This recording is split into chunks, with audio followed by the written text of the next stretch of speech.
Hola gente, ¿cómo están? Hoy voy a hablarles acerca de Salvador Dalí y la llave de su creatividad. Más allá de su talento y de su técnica implacable, ¿cómo potenciaba su creatividad? ¿De dónde obtenía Dalí la inspiración para sus obras? ¿Es un misterio o es algo que podemos aprender nosotros también? Bueno, exactamente de eso les voy a hablar en este video. Pero primero tenemos que ubicarnos en contexto histórico. Salvador Dalí perteneció a un movimiento artístico muy importante y revolucionario en el arte contemporáneo del siglo XX. Me refiero al surrealismo. El surrealismo se caracterizó por romper las estructuras previas, incorporó numerosas técnicas y le dio una importancia central al mundo onírico. Puso como protagonista a los sueños, y en los integrantes de este movimiento había un interés fundamental por hacer fluir la inspiración a través de los sueños. Ellos querían que de sus sueños surgiera la inspiración sin filtro, y que surgieran de ahí las imágenes, los símbolos, las figuras, las historias, todo lo que iban a contener después sus obras artísticas.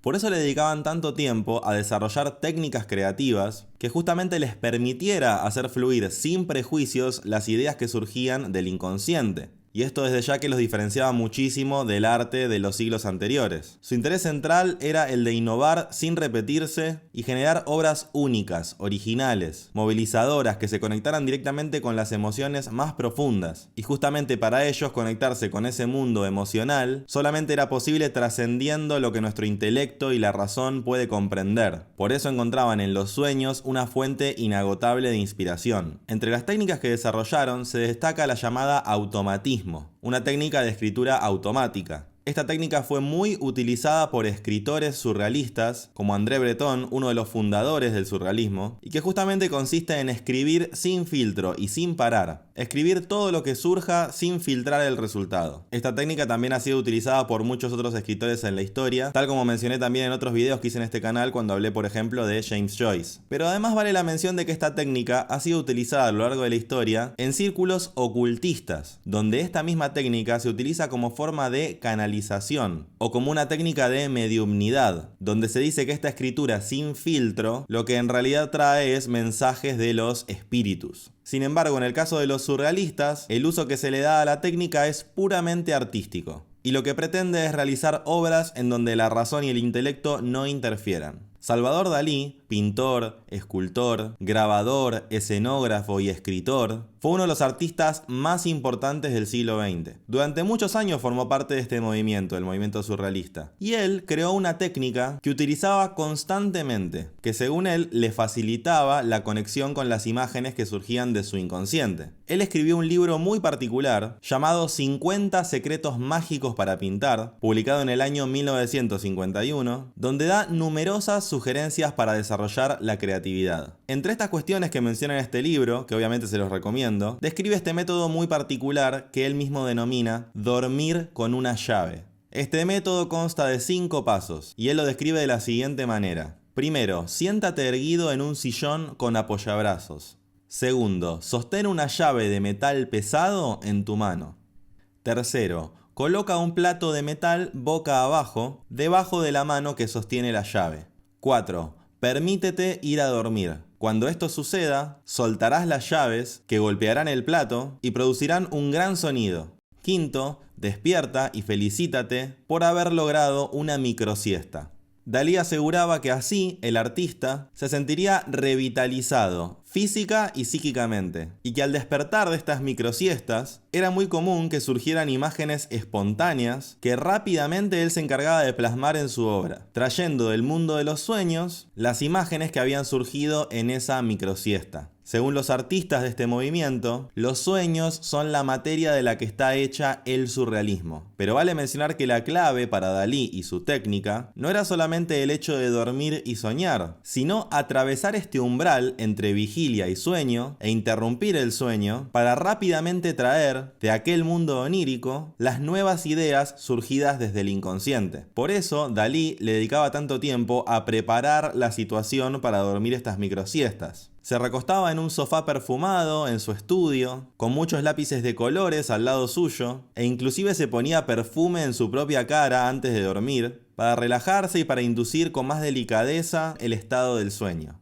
Este estado intermedio entre el sueño y la vigilia se llama estado hipnagógico. Al ser medido con un electroencefalograma, este mismo estado se llama estado theta, que justamente corresponde al estado que sucede justo en el momento previo a dormir y también al momento exacto luego de despertarnos. En ese estado intermedio ya empiezan a surgir las imágenes, los símbolos, que son característicos del sueño profundo. Pero en ese breve lapso seguimos despiertos y seguimos conscientes de lo que estamos viendo. Normalmente ese estado dura unos pocos segundos, ya que inmediatamente después nos dormimos o simplemente pasamos unos segundos por ese estado y luego ya nos despertamos totalmente. Sin embargo, ese mismo estado es el característico del estado de hipnosis profunda. En la hipnosis se mantiene a la persona en ese estado intermedio. Y es justamente en ese estado entre la vigilia y el sueño que surgen numerosas experiencias. Surgen imágenes oníricas muy creativas, inesperadas. Y también en la hipnosis es el momento donde surgen respuestas a las preguntas que se llevan a la consulta. A su manera, Dalí encontró con su técnica de la llave una forma de acceder a las imágenes que surgen del inconsciente y aprovecharlo de la mejor forma para crear sus propias obras de arte. Lo curioso es que aunque esto fue muy novedoso y sigue sonándonos novedoso al día de hoy, esto mismo existe desde hace siglos y siglos.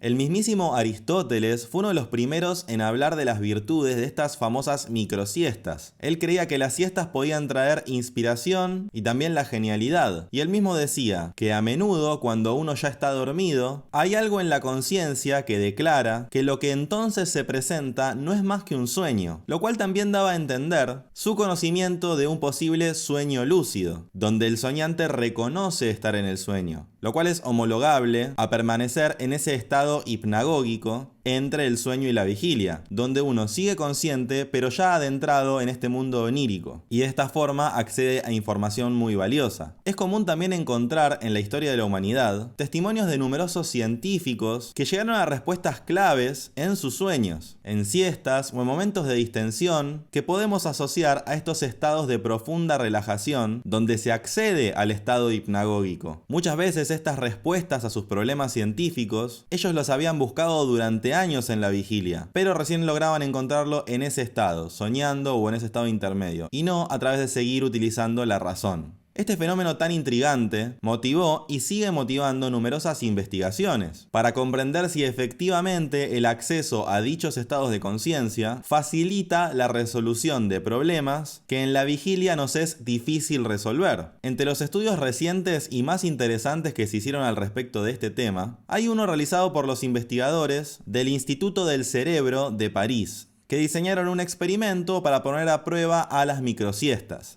Ellos reclutaron a 103 participantes saludables, capaces de quedarse dormidos fácilmente, les pidieron que evitaran estimulantes y que durmieran un poco menos la noche anterior al experimento. Ese día les presentaron 10 problemas matemáticos. Eran cadenas de 8 dígitos, pero a la última le faltaba el último dígito. Para descubrir cuál era ese dígito, les dieron 2 reglas que tenían que utilizar paso a paso. Pero lo que no les dijeron es que había una tercera regla oculta. Si descubrían esa tercera regla oculta, iban a resolver el problema muchísimo más rápido. El secreto era que ese octavo dígito faltante era siempre el mismo que el resultado del segundo paso en la secuencia. Como la creatividad implica originalidad y utilidad en el contexto, si descubrían esa regla oculta, estaban siendo creativos, porque sin haber recibido esa instrucción en particular, habrían encontrado una estrategia novedosa y útil. Pero lo que más les interesaba a los investigadores era lo que sucediera después de un descanso que iban a hacer de 20 minutos, en el que les pedían explícitamente que se relajaran o inclusive que se durmieran. Los sentaron en sillas cómodas, semi-reclinables, con los ojos cerrados en una habitación oscura. Para aislar el estado hipnagógico, que normalmente dura unos pocos minutos antes de que la persona se duerma, les pidieron que sostuvieran en su mano un vaso